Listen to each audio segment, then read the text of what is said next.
Merci la chorale. Nous poursuivons nos travaux en faisant appel à M. Martin Malouza. M. Martin Malouza, c'est le président du CIRAC. Il a encore un grand témoignage à nous donner concernant Papa Simon Kimbangu et sa réhabilitation. Je pense bien. Monsieur Martin, vous avez la parole. Vous pouvez passer à la tribune pour faire votre exposé.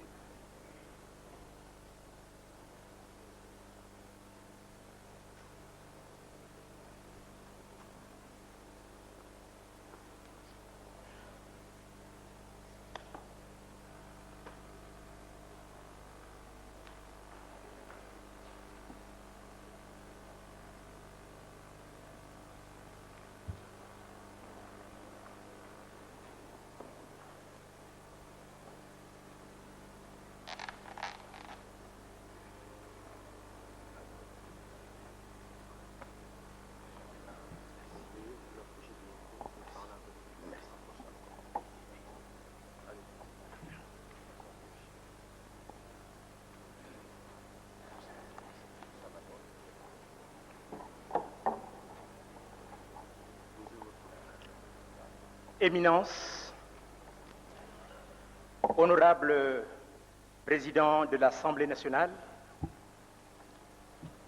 honorables sénateurs, Excellences, messieurs les ambassadeurs, honorables députés, distingués invités, mesdames, mesdemoiselles et messieurs, le Comité international pour le respect et l'application de la Charte africaine des droits de l'homme et des peuples tient d'abord à présenter ses très vives félicitations à son éminence Papa Simon Kimbangu Tiangani, représentant de l'Église kimbanguiste de Jésus-Christ sur la terre, par son envoyé spécial Papa Simon Kimbangu, pour l'heureuse initiative qu'est l'organisation de la présente conférence internationale sur Papa Simon Kimbangu, libérateur de peuple, figure emblématique de la résistance panafricaine à la colonisation et seigneur de la deuxième indépendance, l'indépendance spirituelle.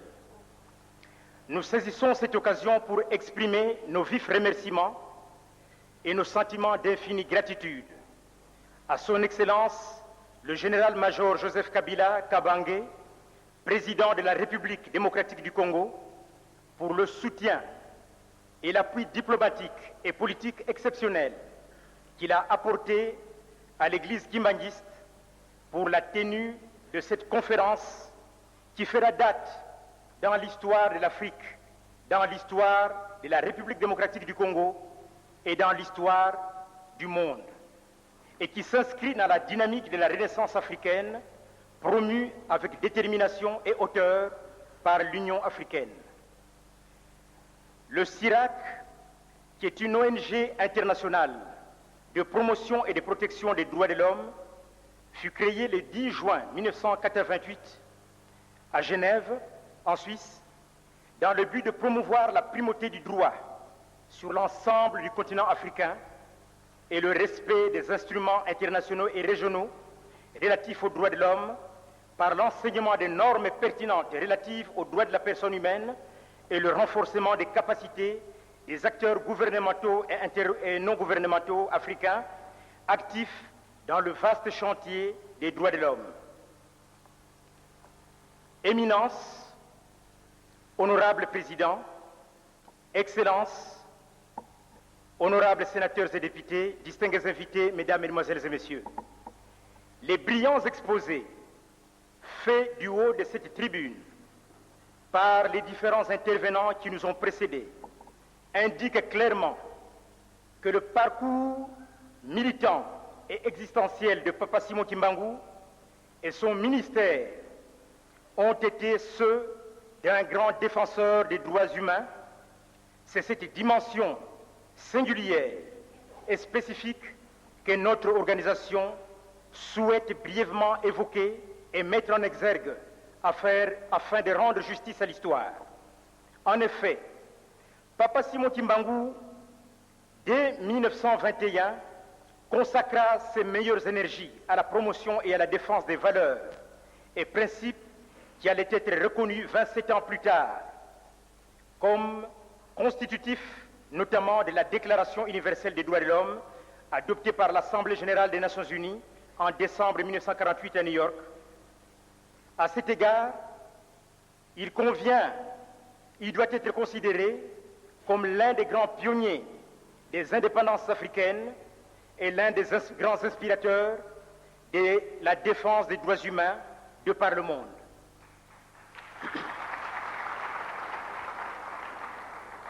Les violations des droits fondamentaux dont lui-même et ses milliers d'adeptes furent victimes pendant près de 40 ans, de 1921 à 1960, notamment au travers du procès inique, injuste, qui les condamna à la détention à perpétuité, aux travaux forcés, appellent réhabilitation.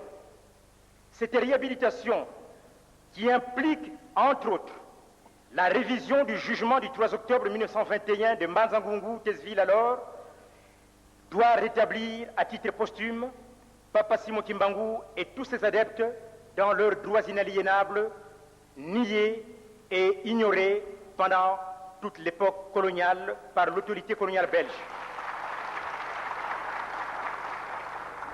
Au nom du devoir de mémoire et conformément aux recommandations de la déclaration et du plan d'action de la conférence de Durban, tenue en Afrique du Sud, dans cette même ville, du 31 août au 7 septembre 2001, et qui était organisée par les Nations Unies, le Comité international pour le respect et l'application de la Charte africaine a adressé le 7 septembre 2005 une demande officielle de réhabilitation en faveur de Papa Simon Kimbangu et de toutes les victimes de la répression antikimbangiste coloniale au gouvernement du Royaume de Belgique.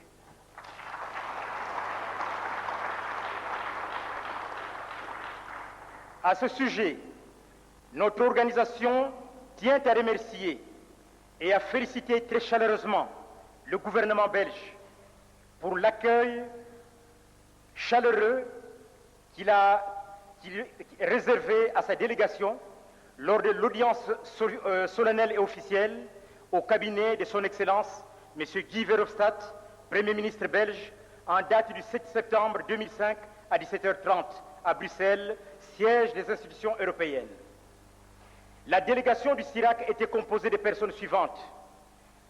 M. Malouza Ouamavoula, président du CIRAC, Mme Eve Bazaïba Massoudi, secrétaire générale et représentante du CIRAC en Afrique, et M. Robert Mandiangou Bouenzei, représentant du CIRAC pour la France et les territoires français d'outre-mer.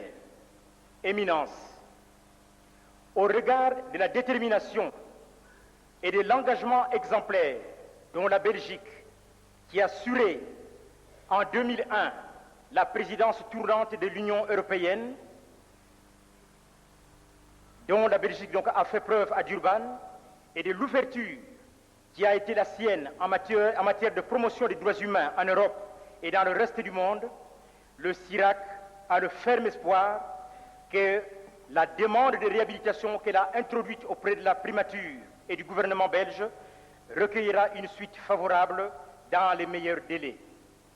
Le CIRAC exhorte donc le gouvernement belge à poursuivre la courageuse démarche qu'elle a amorcée dans le sens de la réconciliation internationale par son acte de repentance du 18 avril 2002, présenté à la 58e session de la Commission des droits de l'homme pour l'assassinat et la disparition brutale du Premier ministre de la République démocratique du Congo, Patrice Emery Lumumba, le 17 janvier 1961.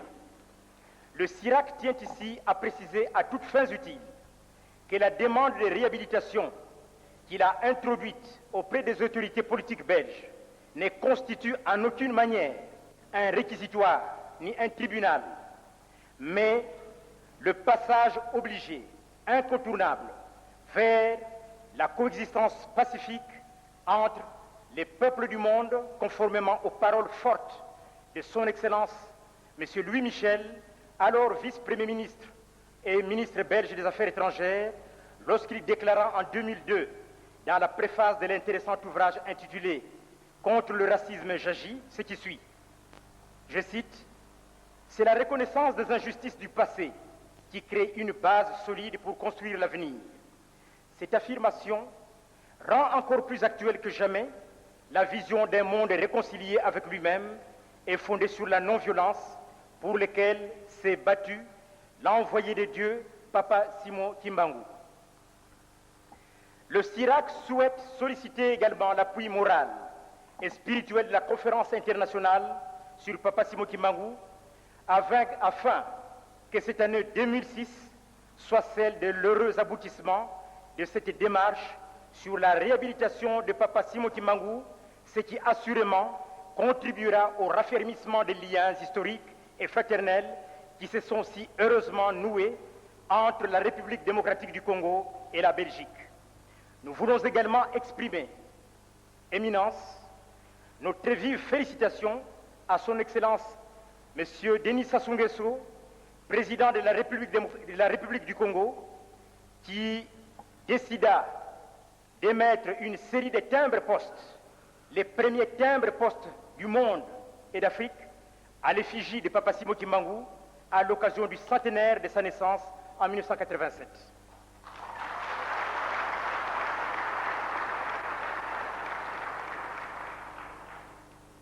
Le CIRAC a adressé une copie du dossier complet de la demande de réhabilitation de Papa Simon Kimbangu aux personnalités suivantes.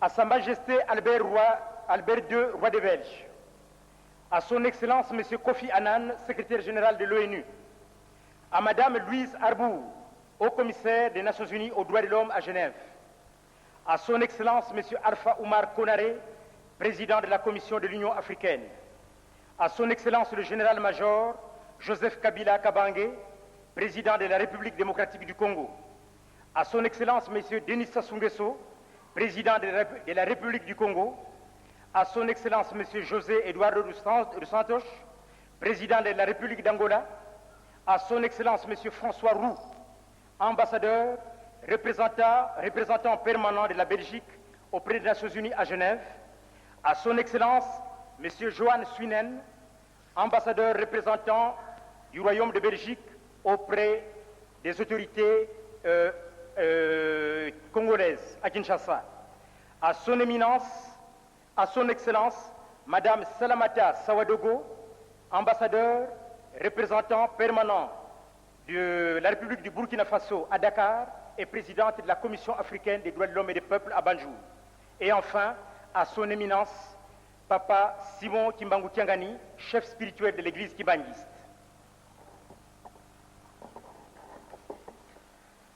Quelles leçons pour l'histoire pouvons-nous tirer de la vie et de la lutte historique en faveur des droits de l'homme, des Africains et du peuple noir, menée par Papa Simon Kimbangu?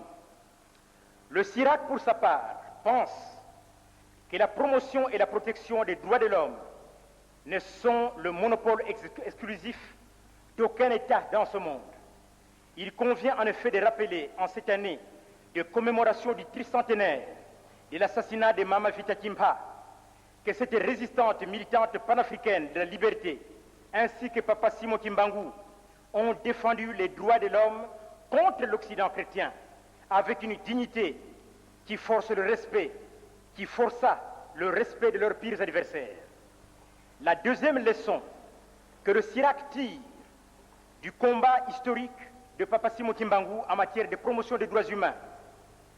En décembre 1948, au sortir de la Deuxième Guerre mondiale ou européenne, les Nations Unies adoptent la Déclaration universelle des droits de l'homme qui proclame solennellement en son article 1er, je cite, que tous les êtres humains naissent libres et égaux en dignité et en droit.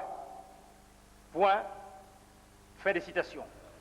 Au nom de la théorie de la hiérarchisation raciale et de la suprématie blanche, cette déclaration n'empêcha pas la colonisation de se poursuivre jusqu'en 1990, année de la libération de la dernière colonie d'Afrique, la Namibie. Et Papa Simon Kimbangu, malgré l'adoption par les nations européennes de la Déclaration universelle des droits de l'homme, maintinrent en prison, en détention, Papa Simon Kimbangu et de nombreux et des milliers d'adeptes jusqu'à sa mort en 1951. Les déportations de ces adeptes se poursuivirent jusqu'à la veille pratiquement de l'indépendance du Congo-Kinshasa en juin 1960. Ce sont donc les Africains qui, au travers de leur lutte, de leur combat et de leur résistance, ont contribué à universaliser les droits de l'homme. L'adoption d'un instrument international ou régional relatif aux droits de l'homme est une chose. Son application, néanmoins, effective, et sa mise en œuvre en est une autre. C'est pour cette raison que le CIRAC, notre organisation, se bat, bec et ongle, depuis bientôt 20 ans, et sans relâche, pour assurer le respect et l'application de la Charte africaine des droits de l'homme et des peuples et de tous les autres instruments internationaux protégeant la dignité humaine. La troisième leçon que nous entendons tirer du combat exemplaire et militant de Papa Simon Kimbangu en faveur de la libération intégrale des peuples noirs et des Africains en général est la suivante.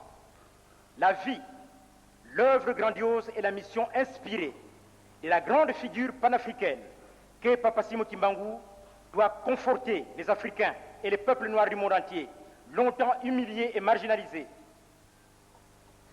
qu'il existe une voie inédite et un modèle à suivre pour son développement intégral. Le CIRAC remercie la conférence internationale sur Papa Simon Kimbangu pour l'appui solidaire qu'elle pourra lui apporter en vue de l'heureux et rapide aboutissement de son importante démarche.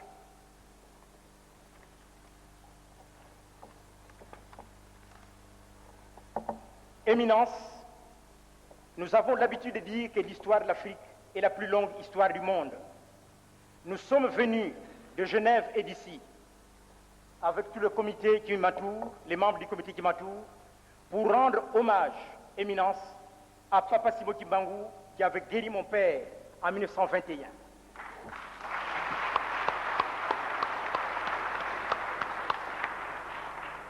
C'est donc un devoir et une dette de reconnaissance immense que j'ai à l'égard de Papa Simon Kimbangu, à l'égard de l'œuvre considérable que vous menez. Et nous prions Dieu Tout-Puissant qu'il vous fasse connaître vous aussi, Papa, dans le monde entier, et que votre nom vive et rayonne à jamais. Je vous remercie, Éminence. Merci, merci. Merci, Monsieur Martin Malouza, pour ces mots particulièrement heureux. La réhabilitation mondiale de Papa Simon Kimbangu est exigée des peuples, par le peuple et certains organismes internationaux, dont le CIRAC que vous venez d'entendre ici. Cela est naturel puisqu'il s'agit de l'envoyé spécial de Dieu, l'envoyé spécial de notre Seigneur Jésus-Christ. Le président de l'Assemblée nationale venait de conclure son message, rappelez-vous, en déclarant que Papa Simon Kimbangu est le garant de la paix, de la liberté et du développement intégral des peuples. Juste mot que nous pouvons encore applaudir parce que après